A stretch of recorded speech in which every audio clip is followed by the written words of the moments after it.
কথা ধারাবাহিকের আজকের পর্বে আপনারা দেখতে চলেছেন যে কর্তা দাদু বুলিকে বলে, বুলি তুমিই আমাদের একমাত্র ভরসা, তুমিই পারবে আমার অগ্নি দাদু ভাইকে আবার আগের মতো করে দিতে।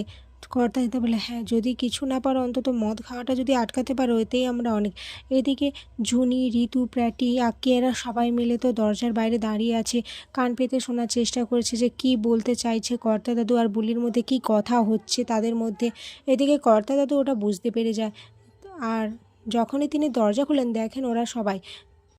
এদিকে বুলি সবাইকে কথা দেয়, সে বলে তোমরা আমাকে আমার বিপদের সময় এখানে আশ্রয় দিয়েছো, আমার প্রতি অনেক কৃতজ্ঞ করেছো, সত্যি আমি তোমাদের প্রতি কৃতজ্ঞ। তোমরা আমাকে এতটা সাহায্য না করলে আজ হয়তো আমার মামা আমাকে ধরে নিয়ে যেত, কিন্তু আমি তোমাদের কথা রাখার চেষ্টা করব, আমি ভালো সাহেবকে আবার ভালো করার চেষ্টা করব। এরপর বুলি ওখান থেকে চলে আসে আর এসে একটা ঘরে ঢুকে যায়। সেখানে একটা আয়নার সামনে লিপস্টিক দেখতে থাকে আর তখন সে লিপস্টিক পরতে থাকে। এদিকে এভি এসে বুলিকে এই অবস্থায় দেখে নেয়। এভি বুলিকে দেখা মাত্র বলে, তুমি এখান থেকে চলে যাও, তুমি এখানে কি করছো? বুলি তখন বলে, দেখুন আমি কিন্তু আপনার পেছনে পেছনে আসিনি, আপনিই কিন্তু আমার পেছনে এসেছেন, আর আপনি এখন ঝগড়া করছেন আমার সাথে। আমি এখান থেকে কোথাও যাব না, আপনার দরকার হলে আপনি এখান থেকে চলে যান। এদিকে এভি বুঝতে পারে ও বুলিকে মুখে বলে কিছু হবে না, তাই সে কী করে, বুলিকে দরজা আটকে দিয়ে লাইট অফ করে দেয়।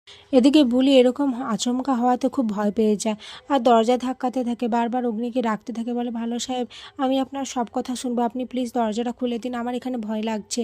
এরপর অনেক বলাবলির অনেক রিকোয়েস্ট করার পর এভি দরজাটা খুলে দেয় আর খুলে দিয়ে বুলিকে বলে, আমি তোমাকে ছেড়েছি কিন্তু একটা শর্ত রয়েছে আর তোমাকে সেই শর্তটা মানতে হবে।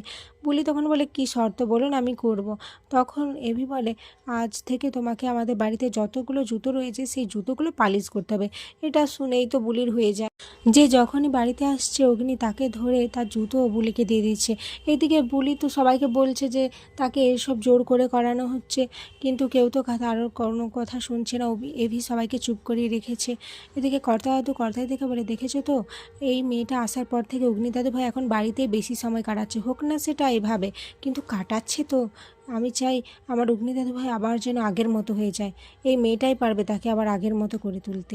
আগামী পর্বে দেখা যায় বুলি অগ্নির ওপর প্রতিশোধ নেওয়ার জন্য অগ্নির টাওয়ালে জুতোর কালি মাখিয়ে দেয়।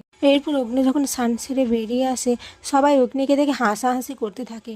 তখন অগ্নি বুঝতে পারে না যে কি হচ্ছে, সবাইকে জিজ্ঞেস করলে কেউ কিছু বলে না। বলি তখন বলে, আমি আপনার টাওয়ালে জুতোর কালি মেখে দিয়েছি, তার জন্য আপনার মুখে কালি লেগে গেছে। এটা শুনেই অগ্নি অবাক হয়ে যায় আর এখানে আজকের পর্ব শেষ হয়ে যায়।